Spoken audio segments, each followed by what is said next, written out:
जय हो।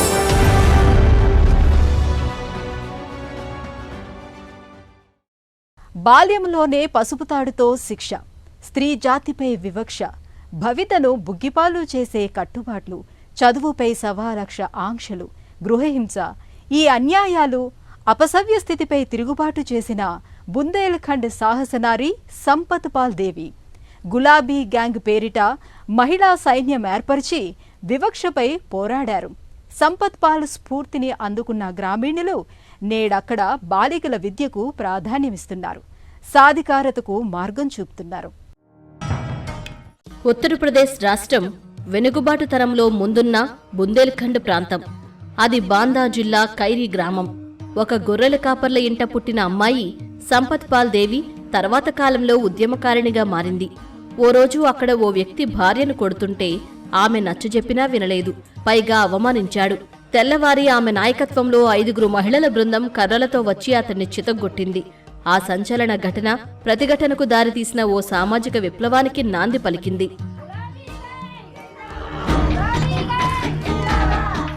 बचपन में कुछ ऐसी स्वभाव की थी. బాల్యం నుంచే నేను అన్యాయాలను తీవ్రంగా వ్యతిరేకించాను. ఇంట్లో అమ్మాయిల చదువును పట్టించుకోరు, కానీ అబ్బాయిల చదువుకు ప్రాధాన్యం ఇస్తుంటారు. ఈ వివక్షే నాలో తిరుగుబాటు స్వభావాన్ని రగిలించింది. దేవుడు అబ్బాయిలు చదువుకుంటేనే మెచ్చుకుంటాడా? నేనీ వివక్షను నిరసించటమే మా కుటుంబంలో వివాదాలకు కారణమైంది. వాళ్ళు చెప్పినట్లు పొలం పనికి వెళ్లలేదు. పొలం బాట పక్కనే కూర్చొని చదివాను. చుట్టూ పచ్చటి వరిచేలు, మధ్యలో ఎండిపోయినట్లు మా చేను. నేను ఆడుకుంటూ చదువుకుంటూ ఉండటం మామయ్య కంటపడింది. మా వాళ్లకు విషయం అర్థమైంది.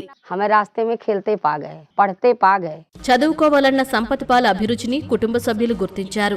సోదరుల పుస్తకాలు చదివి ఆమె 4వ తరగతి పూర్తి చేశారు. కానీ ఆ ఆనందం ఎంతో కాలం మిగల్లేదు. 12వ ఏటనే పెళ్లి చేశారు. చదువు ఆగిపోయింది. 13 ఏళ్లకే బిడ్డ, బాల్యం మిగల్లేదు. పైగా కుటుంబ పోషణ బాధ్యత పంచుకోవాల్సి వచ్చింది. ఆరోగ్య కార్యకర్తగా ఓ ఉద్యోగం చేస్తున్నప్పటికీ ఇంటి నుంచే వివక్షను ఎదుర్కొన్నారు.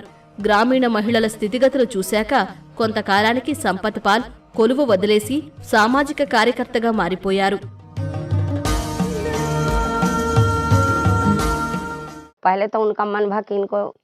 చెప్పిన పని మానేసి చదువుకోవటం చూసిన మా వాళ్ళు ముందు నాకో పనిష్మెంట్ ఇవ్వాలనే భావించారు. కానీ చదువుపై నా ఆపేక్షను చూసి వెనక్కి తగ్గారు. మామయ్య, అత్తయ్య నన్ను బడికి పంపటానికి మా వాళ్ళను ఒప్పించారు. చదివింది కేవలం 3 ఏళ్లే. అన్నింటా ఫస్ట్ వచ్చాను. ప్రతిభ వల్ల 8వ తరగతికి ప్రమోట్ చేశారు. అక్కడ ఫస్టే. కాని ఏం లాభం, 12 ఏళ్లకే పెళ్లి చేశారు. 2002 సంపత్ పాల్ జీవితాన్ని మలుపు తిప్పిన సంఘటన, స్నేహితురాలిని ఆమె భర్త కొడుతూ హింసిస్తున్నట్లు తెలిసి అక్కడికి వెళ్లారు సంపత్ పాల్. అది సరికాదని నచ్చజెప్పుతుంటే అతడు మరింత రెచ్చిపోయాడు. లాభం లేదని ఆమె మర్నాడు తన 4 స్నేహితురాళ్లతో వెళ్లి కర్రలతో చావ చితగ్గొట్టారు. అదో సంచలనమైంది. గృహహింసకు గురవుతున్న మహిళలు సంపత్ నేతృత్వంలో సమీకృతమయ్యారు. ఆ విజయ స్ఫూర్తితో ఆమె 2006లో గులాబీ గ్యాంగ్ ఏర్పాటు చేశారు. గులాబీ చీరలు కట్టి కర్ర చేత పట్టిన మహిళలే సంపత్ పాల్ ప్రకటించిన గులాబీ గ్యాంగ్.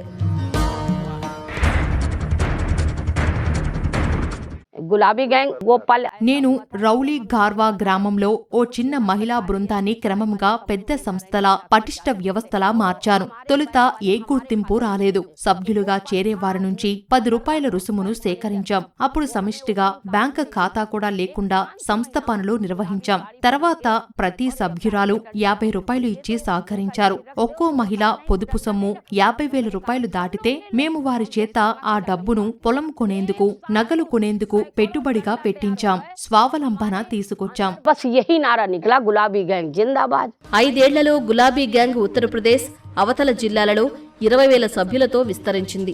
దళం తొలుత ధాన్యం దొంగ రవాణా అడ్డుకోవడం, అక్రమ అరెస్టులను నిరసించడం, గ్రామాల్లో మామూళ్ల బెడద లేకుండా విద్యుత్ సరఫరా చేయించడం తరహా పనులు చేసింది.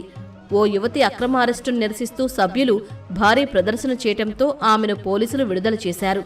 గులాబీ గ్యాంగ్ ఇలాంటి విజయాలు ఎన్నో సాధించింది.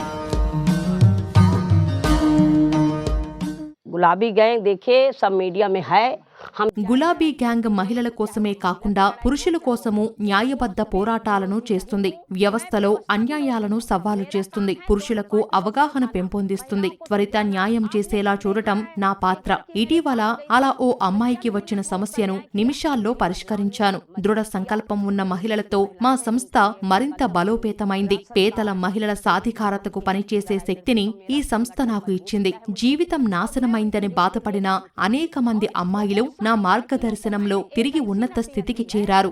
बोलबाला है, बहुत ऐसी लड़कियां हैं मेरे साथ। గులాబీ దళం దౌర్జన్య దళమని బలప్రయోగ బృందమనే విమర్శలు రావటంతో సంపత్ పాల్ ఈ బృంద పంథా మార్చారు.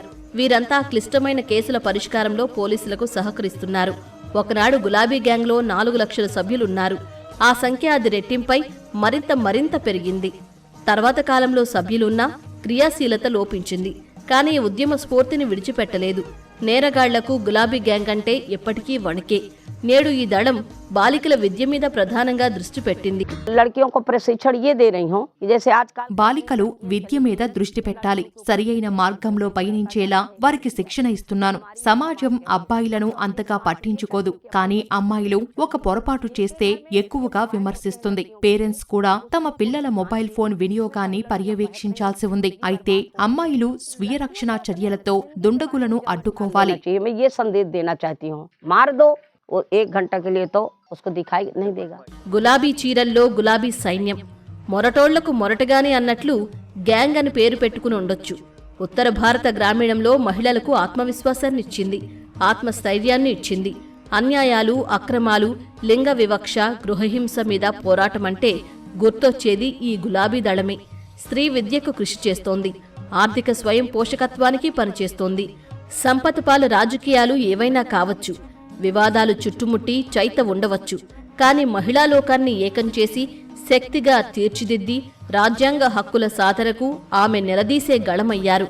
అసహాయులకు బలమయ్యారు. एक नदी निकल जाती है, గులాబీ గ్యాంగ్ ప్రవహించే నదిలా కదలివచ్చే మహిళా దళం. ప్రతి ఇంట మా ప్రభావం ఎంతో కొంత ఉంటుంది. ప్రతి సభ్యురాలు స్ఫూర్తి గీతిక. సభ్యుల హక్కుల కోసం అనునిత్యం పోరాడాం, దిశానిర్దేశం చేశాం. तो न्याय नहीं मिलेगा कहीं भैया गुलाबी गैंग के साथ शामिल हो।